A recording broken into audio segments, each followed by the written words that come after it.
All right, here we go. It is time for another episode of the Football and Freedom Show. I am your host, Longhorn, and of course, we are brought to you by the Revolution Network. If you have not found, followed, liked, shared, and made love to the Revolution Network, you're doing it wrong. You need to get over there. When you do, you get the whole list of wonderful shows and podcasts that come along with the Revolution Network. They are as follows, right here, the Football and Freedom Show with me. We've got the I Mean It Show with Bo Cephas. We have the Bastards of Babylon coming very soon. And of course, the flagship FGH, the Football Glory Hole, where you get all of your betting needs met during the football season. Is it football season yet? I swear to God, I wish it was time right now. I wish we could just get it going right from the draft, right in the games. Wouldn't that be fantastic? Doesn't work that way. Fortunately, we have to suffer through a long summer, but you know we're used to it. That's the way it goes. We can handle it. I'm sure baseball will keep us interested along the way. Not, fucking baseball, 4-hour games and nothing but home runs and strikeouts. Yeah, sign me up for that shit. All right, let's start with obviously this week we are breaking down all of the draft classes from the 2022 NFL Draft. Go back into the feed. You can find the rest of the divisions that I've already done. And today we are doing the NFC South. NFC South, Atlanta, Carolina, New Orleans, and Tampa Bay. Of course, I give grades for each one, and I do it my way. Look, yes. You start your own podcast. You can grade however you want. I'm doing it my way, and I grade a little different. I'm not going to do the standard just run-of-the-mill grades that everybody else gives out. I'm going to do it my own way under my own parameters. So let's start with Atlanta. Excuse me one second. All right. 8th overall pick. They took Drake London, wide receiver out of USC. 2nd pick, Arnold Ebiketie. You didn't think I was going to be able to pronounce that. I did it. Nailed it. Penn State defensive end. Troy Anderson, Montana State. Montana State.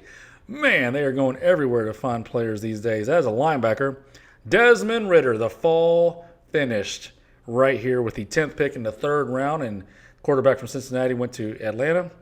And then to wrap it up, also another 3rd-round pick, D'Angelo Malone, an outside linebacker from Western Kentucky. So obviously you remember watching all the Western Kentucky games like the rest of us. They were thrilling as always. And rounded it out with Tyler Algier, BYU running back, a guard from Georgia, Schaefer, and another Georgia player, tight end, John Fitzpatrick. So what I take away from this draft, good value. They didn't reach.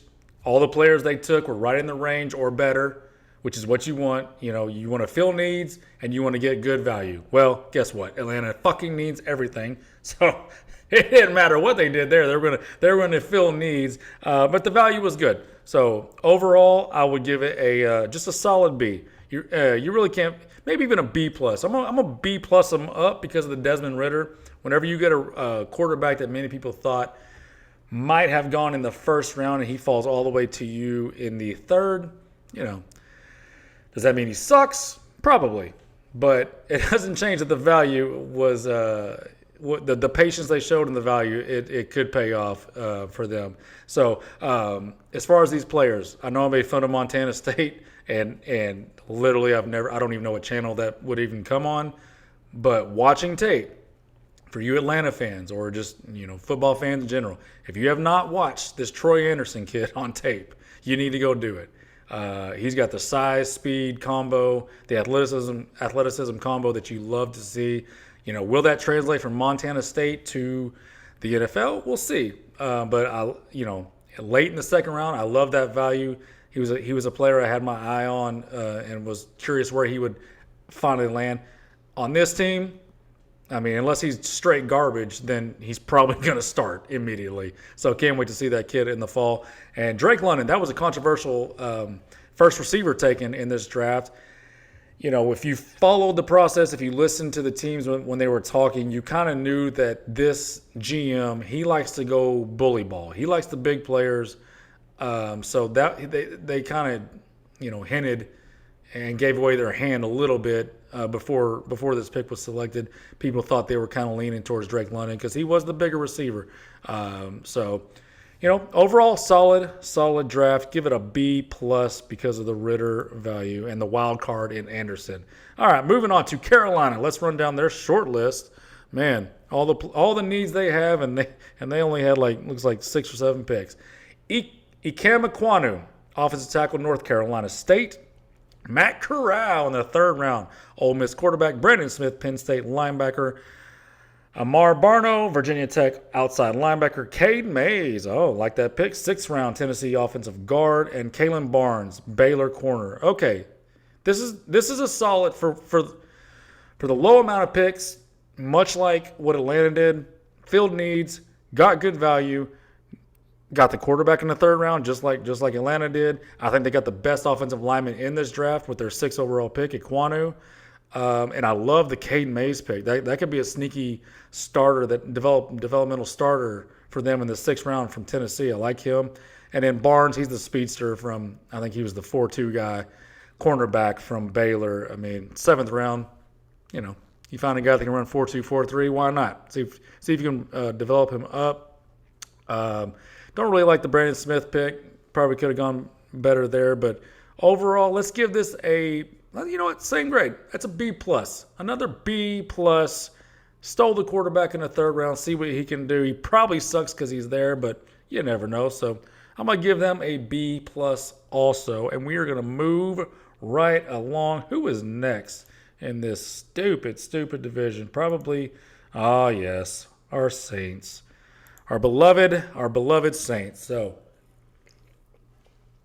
they only had 5 picks. But it's going to shock you because I'm giving them an A. And how do you get an A with only 5 picks in an NFL draft? Well, you started off with 2 first-round picks, and you knock them out of the park. Chris Olave, wide receiver out of Ohio State, the other first-rounder. Trevor Penning, the giant mauling, I think specifically right tackle only tackle out of Northern Iowa. 2nd round, Alontae Taylor, cornerback from Tennessee. DeMarco Jackson, inside linebacker in the 5th round. And wrapped it up with a defensive tackle, Jordan Jackson from Air Force. In this small sample, I just love what they did. The value and the needs. 2 instant starters with the first-round picks. And maybe Taylor's going to come in and push. He's a corner that is SEC corner from Tennessee. He's battle tested. He's got the size and speed combo that you want. And of course the 5th and 6th round pick. You're throwing darts, but the darts they threw had value. They were in their range of where they were supposed to be. So I'm going to give them an A. Only 5 picks, nailed it with an A. And can't wait to see Jameis, see if he can launch it out far enough for Olave to run under it, because that boy can move. That boy can move on the field. All right, let's go to Tampa. I'm gonna spoiler alert this. Not a fan of what Tampa did. You got the GOAT, okay? You got the GOAT. He's got maybe 1 year left, and I just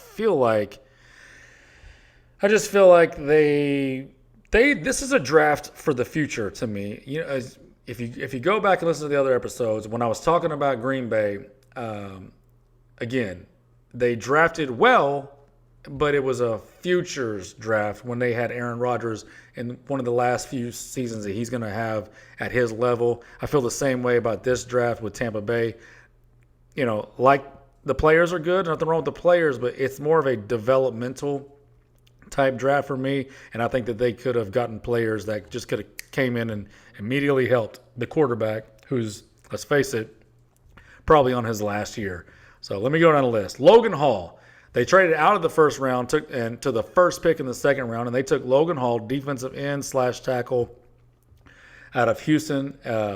Luke Gadecki, offensive tackle, Central Michigan. Rashad White, Arizona State running back. Cade Otton, tight end, Washington. Understand that pick because of the Gronk situation. A little bit of insurance there. Jake Camarda, Georgia punter. You got me. Why'd I even read that? You tricked me, you stupid punter. Got me. Zion McCullum, Sam Houston cornerback. Cole Cleft, Minnesota tight end. back-to-back tight ends, double up there.